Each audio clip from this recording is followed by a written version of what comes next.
Two stories dominate the newspapers from my point of view this morning. One is that Donald Trump has been told to pay damages of $83.3 million, that's £65.5 million, to EJ CARROLL for defaming her and denying that he sexually assaulted her. This is a result of a New York jury awarding $18.3 million for damages and $65 million in punitive damages. Mr. Trump, who remains the Republican front-runner and undoubtedly will find his way into the White House. These charges, these judicial attacks simply keep his name in the paper.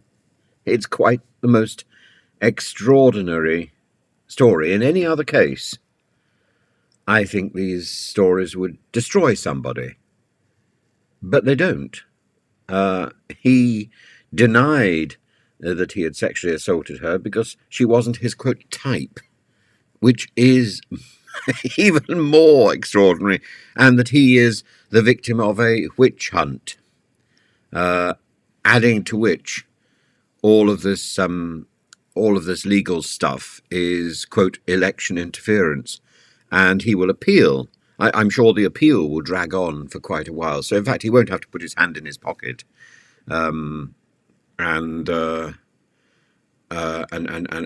produce the money, at least probably for the next year or two. And it's extraordinary. He said on social media, it's absolutely ridiculous. I fully disagree with both verdicts. How can you disagree or fully disagree? What's the difference between the two? Yeah, the word fully is completely irrelevant there. Or is irrelevant there. We don't even need completely. It's irrelevant. I fully disagree with both verdicts and will be appealing this whole Biden-directed witch hunt focused on me and the Republican Party. Our legal system is out of control and being used as a political weapon. They have taken away all First Amendment rights. This is not America. He was quite irritated. His attorney has been also threatened to be locked up for her outbursts. This is Alina Habba, and she said that she is so proud to stand with President Trump. Don't get it twisted, she says. We are seeing a violation of our justice system. It's a little bit like listening to Nadine Dorries without the tea cozy and without the literary outpouring of the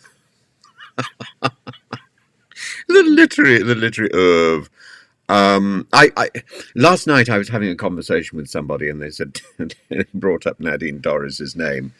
And asked me if I would be happy to have a cup of tea with her. I don't think she'd be terribly happy to have a cup of tea with me, but it is a challenge I lay down. And I said, well, yes. I mean, I'm actually a fan in a funny way. I'm a fan. And her last book, The Plot, is a page turner. It's the most extraordinary pile of drivel, but it's the sort of drivel that, frankly, is readable.